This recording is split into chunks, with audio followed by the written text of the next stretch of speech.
Hello tout le monde, j'espère que vous allez bien. Aujourd'hui on se retrouve dans le premier épisode de cette nouvelle série consacrée à toute l'actualité de la semaine avant chaque week-end de Top 14.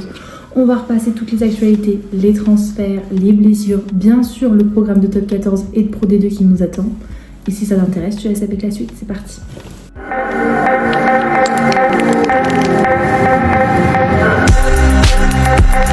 J'aimerais commencer cette vidéo par la catégorie faits divers parce qu'il y a quelque chose qui s'est passé cette semaine qui est très grave dans le monde du rugby. Lors d'un stage de cohésion du club de rugby de Decazeville, un nouveau joueur du club, 3e ligne, a vandalisé 2 bars dans le village en plein milieu de la nuit après la fête qui avait lieu avec tous ses coéquipiers. Un des propriétaires des bars a parlé sur Facebook et a exprimé ce qu'il s'est passé. Je vous mets ici ce qu'elle a écrit, vous pouvez relire l'article, je vous le mets en description. Et l'autre information de cette soirée qui est pour moi celle qui me touche le plus, c'est l'agression d'une septuagénaire qui a été violemment et gratuitement agressée à son domicile, annonce le communiqué de presse du club. Tôt le matin, le joueur a été interpellé et mis en cause par la police. Il a été exclu de leurs effectifs et il ne portera plus jamais les couleurs du club. Vraiment, c'est une information qui est hyper importante. Depuis, la victime est sortie de l'hôpital, elle va bien, mais ça reste quand même catastrophique. Une actualité un peu plus joviale, vous êtes forcément au courant, en ce moment a lieu la Coupe du Monde féminine de rugby en Angleterre. Les Françaises sont en quart de finale, elles joueront dimanche à 14h face aux Irlandaises, en jeu une place en demi-finale. Elles retrouveront, si elles battent les Irlandaises, l'Angleterre ou l'Écosse en fonction de qui gagne le quart de finale. Même si on peut vraiment penser que l'Angleterre va s'imposer, on aurait un crunch en demi-finale. Ce qui peut mettre fin au parcours des Françaises, mais on croit en elles. De l'autre côté du tableau, les 2 autres quarts de finale sont Nouvelle-Zélande-Afrique du Sud, samedi à 14h, et Canada-Australie, samedi aussi à 17h. La catégorie blessure, direct après le match, Ronan O'Gara, sélectionneur et manager de l'équipe de La Rochelle, l'avait dit en conférence de presse. Lillian Leeds s'était blessée au niveau de la mâchoire, la fracture a été confirmée, il va se faire opérer en début de semaine prochaine.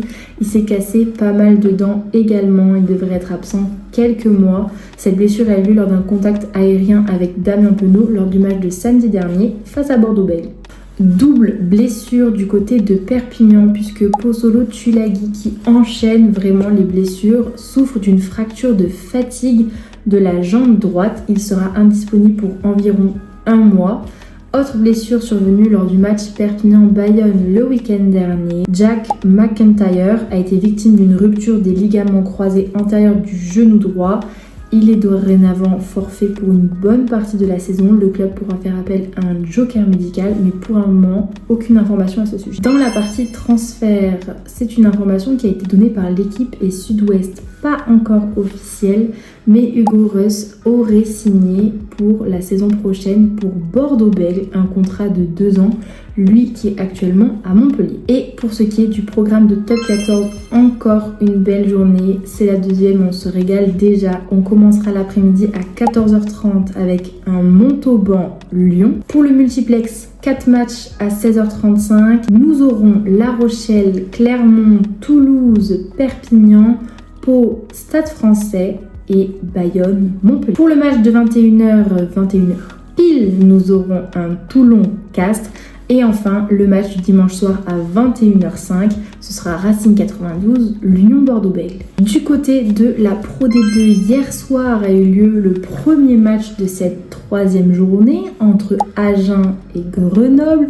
C'est Agen qui s'est imposé sur le score de 38-20. Pour le reste de cette journée, nous commencerons à 19h avec Aix-en-Provence-Biarritz, suivi de 5 matchs à 19h30, Soyaux-Angoulême-Dax, Aurillac-Béziers, Nevers-Carcassonne, Brive-Valence-Roman et Oyonnax-Colomiers. Et le match de 21h opposera Mont-de-Marsan à Vannes. Voilà, j'espère que ce nouveau format de vidéo vous aura plu, que vous aurez toutes les informations en tête pour le début de ce week-end.